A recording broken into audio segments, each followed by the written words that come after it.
Aska trauma nggak nih Kak dalam memilih pasangan nih? Trauma pasti. Coba tanya mbak-mbak di sini, kalau diperlakukan sama seperti saya pasti trauma.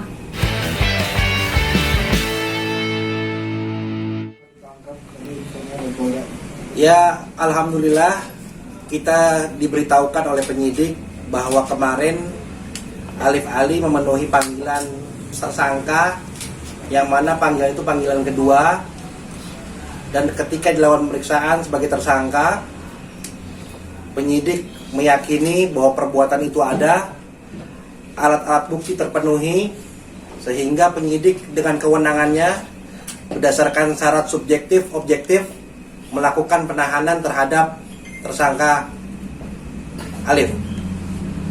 Jadi di sini kami mengapresiasi apa yang dilakukan penyidik, bahwa ini adalah harapan besar daripada klien saya, Mbak Aska, bahwa dengan ditetapkannya sebagai tersangka dan dilakukannya penahanan terhadap tersangka tersebut, itu merupakan suatu kebahagiaan tersendiri buat klien saya. Masa tahanan 7 tahun sudah merasa cukup puas mungkin abang dan rekan-rekan atau Kak Aska?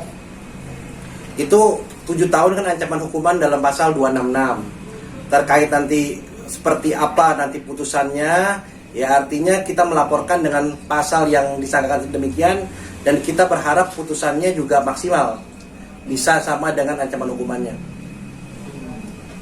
Jadi Kak Aska sendiri sudah merasa puas? Puas. Puas seperti apa? Ya, karena udah sesuai dengan yang saya mau, dia ditahan dan dia harus mempertanggungjawabkan apa yang diperbuat. Aska ada rencana bertemu dengan Alif nggak sih? Nggak ada. Kak Aska, ini kan rentetan masalahnya kan berlarut-larut nih, sampai sekarang sudah dijadikan tersangka nih Bang. Ada kayak mau damai nggak sih Bang gitu, maupun kalau misalkan Alif minta maaf kepada pihak Mbak Aska nih, gimana nih Bang? Ya, terkait dengan upaya perdamaian ya, saya juga per hari ini tadi pagi sempat menerima chat WA dari salah satu kuasa hukumnya. Kita mengambil sikap karena permasalahan ini sudah berulang. Awalnya dulu ketika ada laporan KDRT yang kemudian sudah dicabut.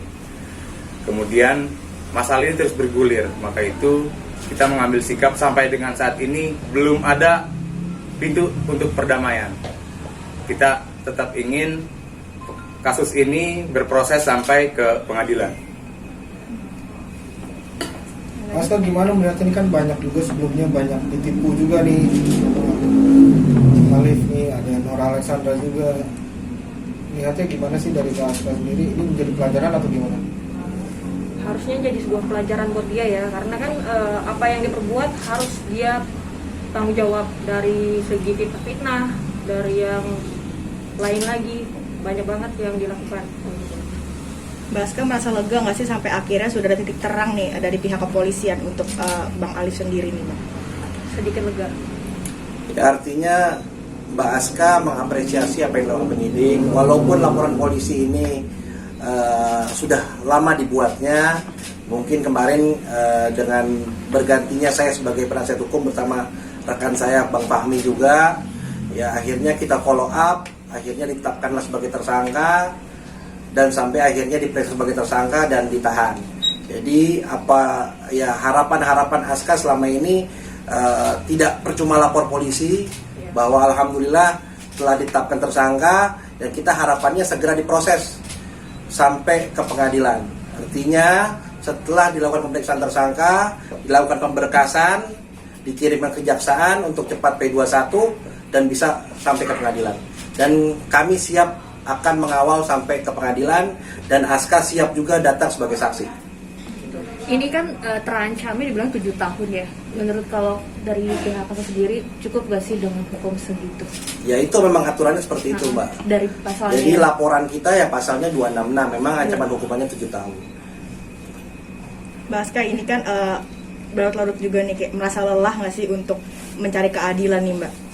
Lelah banget lah, 2 tahunan kayak gitu. Capek fisik, buang waktu, banyak banget yang dirugikan. Apa yang mendasari Mbak Aska terus berjuang nih Mbak untuk hak untuk Mbak Aska nih Mbak? Keadilan sama harga diri. harga diri seperti apa nih? Ya kalau misalnya Mbak direndahkan sama orang lain ya pasti Mbak memperjuangkan harga diri Mbak kan. Ada rasa penyesalan nggak sih karena pernah punya hubungan dengan Namanya penyesalan itu kan kan itu bagian dari proses hidupnya Aska yang sudah terlewati, ya udah. Yang sekarang kita hadapi ke depan, sudah buat laporan polisi, yang sekarang kita lihat sampai kita selesaikan lah kasus ini sampai selesai tuntas. Pasca ini Bang, 7 tahun sudah cukup atau masih kayaknya kurang 7 atau 15 Ya itu tahun atau gimana? ancaman hukumannya kan 7 tahun pasal 266 itu kan aturan yang sudah diatur dalam Kitab Undang-Undang Hukum Pidana kan. Nanti bagaimana hakim memutuskannya itu nanti lihat bagaimana hakim ya kan. Aska trauma nggak nih Kak dalam memilih pasangan nih? Trauma pasti. Coba tanya Mbak-mbak di sini kalau diperlakukan sama seperti saya pasti trauma. Kedepannya akan seperti apa sih Mbak dalam memilih pasangan? Belum terpikirkan. Kak, perihal anak-anak gimana? Anak oke. Untuk memberitahukan ke anak-anak juga gitu. Memberi pengertiannya seperti Memberi apa nih Kak? pengertian. Masih kecil jadi belum terpikirkan ya. Mungkin nanti dia udah gede bisa cari di media. Tapi untuk pertemuan anak-anak juga. Pertemuan apa ya? kalau misalnya anak menanyakan posisi ayahnya atau Tinggal jawab apa adanya aja. Tapi kapan sih terakhir kayak komunikasi atau ketemu sama anak? Udah lama ya itu pas sebelum putusan sidang isbat kemarin. Itu kak apa Aska sendiri yang melarang atau bagaimana? Akunya aja yang males ketemu situ. Berarti Jadi hak-hak mengenai orang sebagai ayah, ya kan, itu kan ayahnya kan di luar, di isbat perkawinan di putusannya juga jelas menyatakan bahwa perkawinan itu juga tidak sah. Betul. Ya kan, seperti itu, tidak diakui. Jadi hubungan keperdataannya hanya dengan ibunya. Iya. Nah, seperti itu. Jadi nanti bagaimana anaknya nanti diberikan penjelasan nanti antara ibu dengan anaknya. Iya. Saya pikir kita nggak usah lari dari ke sana. Oke? Kak Aska, tanggapan keluarga teman-teman gimana? Support kah? Ada yang nggak support atau belum? Ini support dari tim kuasa hukum cukup. Keluarga? Keluarga juga udah menyerahkan juga karena kan aku sudah dewasa juga ya kayak gitu. jadi sudah menutup maaf juga buat Alif ya? Iya dong. Kak Aska kemarin kan kayaknya di updatean Instagramnya juga sempat liburan nih. Apakah liburan itu menjadi healing untuk Kak Aska? Siapa? Liburan ke Bali kemarin. Aku. Eh, Enggak. Memang suka jalan-jalan aja aku. Berarti artinya jalan-jalan itu bukan untuk memfreshkan pikiran dari masalah-masalah ini ya Kak ya? Enggak sih, memang suka jalan sih. Kalau masalah pasti stres lah. Oke? Kak, mungkin akan ada lagi nanti yang mau mungkin mendekati Kak Aska, mungkin boleh tahu sosok kriteria pasangan selanjutnya Kakak sepertinya pengennya yang kayak gimana sih? Ya gimana? Kayak gua kali ya? Kalau bukan Kayak orang gua. Malaysia, orang Indonesia atau Kalau bisa orang Indonesia aja lah, Iya. Kak. Jangan lagi yang orang-orang asing lah. Iya, kayak Tarzan lah ya. gimana Kak Aska? Belum pikir ke sana sih. Nggak ada gambaran. So, yang penting baik sayang sama anak atau gimana? Yang jelas sayang sama dirinya sendiri, tidak merugikan orang lain, gitu aja sih. Yang baik-baik lah. Tinggi, putih. Bilang kayak gue. Fokus Kak Aska sekarang seperti apa sih untuk kedepannya nih? Masih fokus sama kasus ini dulu sampai tuntas. Berarti akan mengawal juga ya? Oh iya, sampai pasti nanti. dong. Siap kawal sampai ke pengadilan. Iya. Berarti apapun nanti hasil dari hakim juga akan diterima juga. Pasti. Betul. Artinya kita sudah serahkan ini kan, artinya hukum pidana kan hukum publik. Ketika korban sudah melaporkan kepada pihak kepolisian, nanti diwakili dengan kejaksaan sebagai penuntut umumnya, dan hakim yang akan memutuskan dengan seadil-adilnya, itu kita pasti akan terima. Sudah mempersiapkan apa Bang nanti untuk persidangan? Nggak ada yang kita persiapkan, yang jelas setiap langkah-langkah yang dilakukan penyidik kita koordinasi dengan baik. Kapan waktunya harus hadir ke persidangan kita datang, kapan diperlukan untuk sebagai saksi kita siap. Kapan sidangnya belum tahu ya Bang? Belum tahu, ini kan baru ditahan. Baru Aska, ditahan. gimana nih Kak, dikawal 2 pengacara handal nih, rasa syukurnya gimana Kak? Rezeki baik. Rezeki banget kenal sama mereka juga. Abang gimana nih Bang? Udah menang? Ya ini kan bukan proses menang atau kalah ya. Ini kan artinya apa yang dilaporkan sama Aska adalah suatu yang harus diperjuangkan. Artinya laporan polisi yang dilakukan Aska waktu 2020 ya harus sebenarnya bisa sampai titik ditetapkannya pelaku tersebut menjadi tersangka dan bisa diadili di pengadilan.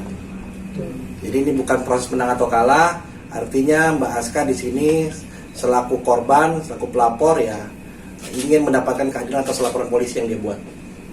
Bang, terkait kasusnya kan dari 2020 nih Bang ya, Ya. baru titik terang baru hari ini nih. Ya, Nah, itu bisa dibilang Alif Ali itu termasuk sosok yang licin atau bagaimana sih Bang? ya Jasa saya, pengacara. saya kan baru pegang perkaranya Aska kan baru 1 bulan 2 bulan lalu ya. Iya, satu-satu. Ya, jadi saya belum bisa ngomong apa-apa mengenai hal itu. Yang jelas ketika saya tangani dan bersama Bang Fahmi, ya saya akan follow up terus sampai akhirnya penyidik bersama-sama dengan kita, artinya dengan bukti-bukti yang kita ajukan, akhirnya penyidik yakin untuk bisa ditetapkan sebagai tersangka.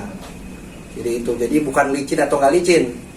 Artinya ya penyidik sekarang baru meyakinkan dirinya bahwa ini ditetapkan cukup bukti untuk ditetapkan sebagai tersangka dan diproses hukum. Kak Aska berarti hati-hati sekarang ya untuk pasangan yang ke depan. Iya. Oke? Oke. Ada harapan spesifik mungkin dari Kak Aska ke depannya? Hmm, Harapannya dihukum maksimal. Saya yang jawab. ya. Bisa lebih ya Bang, bisa lebih dari 7 tahun. Ya nanti kita lihat hukum hakimnya yang memberikan keputusan. Mantap. Iya. Harapannya 7 tahun kan- aja lama ya, Bang ya? Lama. Oh iya. Harapannya Kak mungkin untuk kedepannya seperti apa? Tuntas ya Bang. Masalah Maksimal, ini dapat tuntas. hukuman maksimal. Dapat hukuman maksimal. Jadikan pelajaran ya. Jangan nakal lagi, jangan ngerugiin orang lagi gitu.